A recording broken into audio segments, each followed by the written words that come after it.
Radhe Radhe friends, welcome back to my channel. कैसे हो आप सब? उम्मीद है सब स्वस्थ और मंगलमय होंगे। फ्रेंड्स, इस वीडियो में मैं आप लोगों को आगे बताऊंगी कि बिहार पंचमी का क्या महत्व है। जिन जिन के घर पे लड्डू गोपाल जी है, क्यों उनको बिहार पंचमी धूमधाम से मनानी चाहिए, और वृंदावन में बिहार पंचमी क्यों दिवाली की तरह सेलिब्रेट किया जाता है और दिवाली की तरह मनाया जाता है। बांके बिहारी मंदिर में किस तरह से बिहार पंचमी बांके बिहारी जी के जन्म उत्सव की तरह, उनके जन्मदिन की तरह पूरे धूमधाम और हर्ष और उल्लास के साथ मनाया जाता है। आइए इस वीडियो में जानते हैं। अगर आपके घर पे लड्डू गोपाल जी है तो ये वीडियो आपके लिए है। बिल्कुल भी स्किप ना करें, पूरा देखें और जानें कि वृंदावन में दिवाली की तरह बिहार पंचमी को क्यों मनाया जाता है। तो फ्रेंड्स, 28 नवंबर को बिहार पंचमी मनाया जाएगा। ऐसे में आइए जानते हैं कि बिहार पंचमी का क्या महत्व है और क्यों मनाना चाहिए। किस दिन से बिहार पंचमी का उत्सव शुरू होता है। जैसा कि मैंने बताया आप लोगों को कि इस बार 28 तारीख को बिहार पंचमी मनाया जाएगा, जो कि दिन सोमवार पड़ रहा है।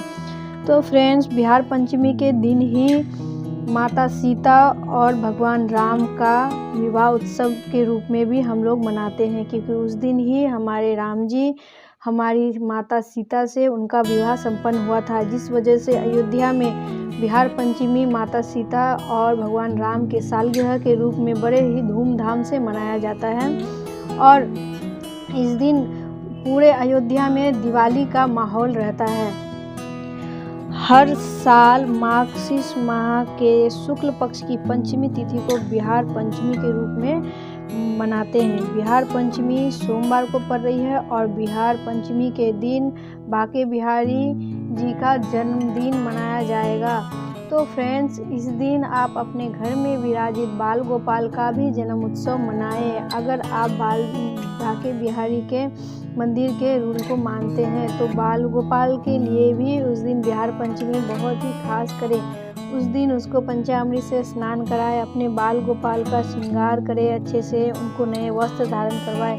फ्रेंड्स, अगर नए वस्त्र नहीं है तो भी चिंता की कोई बात नहीं है। उन पुराने वस्त्र को ही अच्छे से धोकर शुद्ध करके उनको अच्छे से श्रृंगार करें। अगर हो सके तो नया पीले रंग का वस्त्र अपने बाल गोपाल अपने लाला को धारण करवाए। फिर उनका अच्छे से श्रृंगार करके भोग, उनकी पूजा, उनकी आरती करे।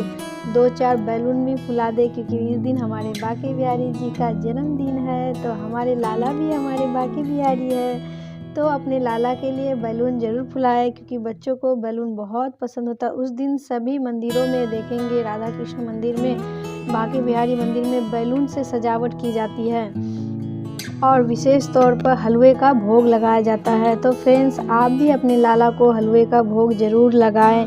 कुछ लोग 56 भोग भी लगाते हैं, तो आपकी इच्छा है तो आप 56 भोग भी अपने लाला को अर्पित कर सकते हैं। हमारे कान्हा और माधव को भी देख लीजिए। फ्रेंड्स, सर्दियाँ शुरू हो गई है तो अपने लाला का खास ध्यान भी रखें। मैं कुछ बातें बताती हूँ कि स्वेटर तो पहनाएंगे ही, पर खाने की चीज़ों में भी कुछ बदलाव करें।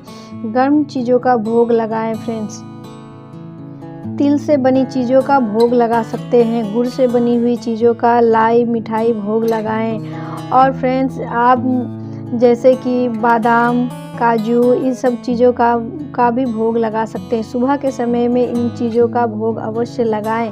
आप सुबह जब लाला को जगाते हैं तो आप मिश्री का भोग लगा सकते हैं, दूध का भी भोग लगा सकते हैं। इन बातों का ध्यान रखें। बहुत से लोग पूछते हैं कि फ्रेंड्स, पूछते भी हैं कि क्या हम अपने लाला को, अपने बाल गोपाल को बिना स्नान किए जगा सकते हैं।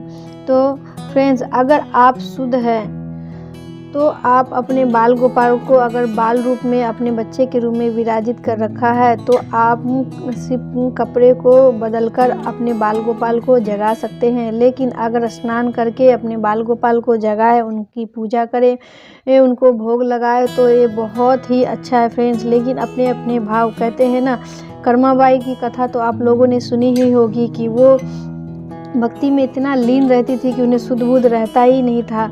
वो अपने कान्हा, अपने कृष्ण को बिना नहाए खिचड़ी का बनाकर खिचड़ी का भोग लगाती थी। शायद आप लोगों को पता ही होगा ये कहानी। और एक दिन एक संत आकर कहते हैं कि बिना नहाए अपने ठाकुर को भोग बनाकर ना भोग लगाए, तो वो ये नियम बदल देती है। तो उसके बाद देखते हैं कि जगन्नाथ जी को आकर भोग लगाने में और अब फिर अपने मंदिर में जाकर अपने भक्तों को दर्शन देने में देरी हो जाती है। इस वजह से उसने उस पंडित को स्वप्न दर्शन देकर कहते हैं कि जिस तरह कर्माबाई बिना नहाए भोग अगर लगाती है मुझे, तो वही सही है। जिस तरह पहले वो नित्य भोग लगाया करती थी उसी तरह लगाने के लिए कहा जाए, उनको मना ना किया जाए। तो ये भक्त के भाव पे है। हम आप पर टिप्पणी करने वाले या आपको समझाने वाले कोई नहीं होते हैं। अगर आपके लाला आप अपने घर पे अपने बाल रूप में विराजित कर रखा है और अपने लाला को भूखे ज़्यादा देर नहीं रख सकते हैं और आप ज़्यादा व्यस्त रहती हैं, तो इस स्थिति में आप अपने कपड़े बदलकर हाथ मुंह धोकर स्वच्छ होकर अपने लाला को मिश्री का कुछ बादाम का भोग देकर आप नित्य सुबह का काम कर सकती हैं। उसके बाद फिर से आप स्नान करके आप अपने लाला को स्नान करवाएं, उनका श्रृंगार करें, उनका भोग, उनके आरती करें। तो फ्रेंड्स, ये भी एक भावपूर्ण ही सवाल है।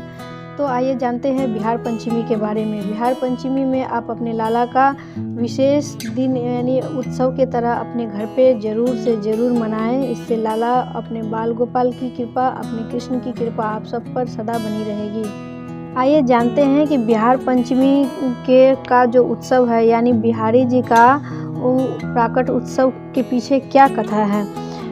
स्वामी हरिदास भगवान श्री कृष्ण के परम भक्त थे, जिन्होंने अपनी वर्षों की तपस्या, उपासना और प्रार्थना के अपने संगीत के अनुरोध पर अपने बाल गोपाल अपने बिहारी जी को प्रकट करते हैं।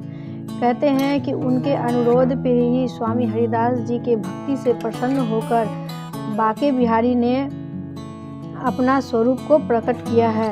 और कहते हैं कि बाके बिहारी जी युगल स्वरूप में विराजित है, जिसमें राधा और कृष्ण दोनों ही सम्मिलित हैं। बिहारी जी के प्रकट होने पर श्री हरिदास जी कहते हैं कि हे प्रभु, मैं बहुत बूढ़ा हो चुका हूँ। ऐसी स्थिति में मैं राधा रानी का श्रृंगार, पूजा अर्चना कैसे करूँगा और मैं कहाँ से लाऊँगा, और मैं तो एक साधु सन्यासी हूँ।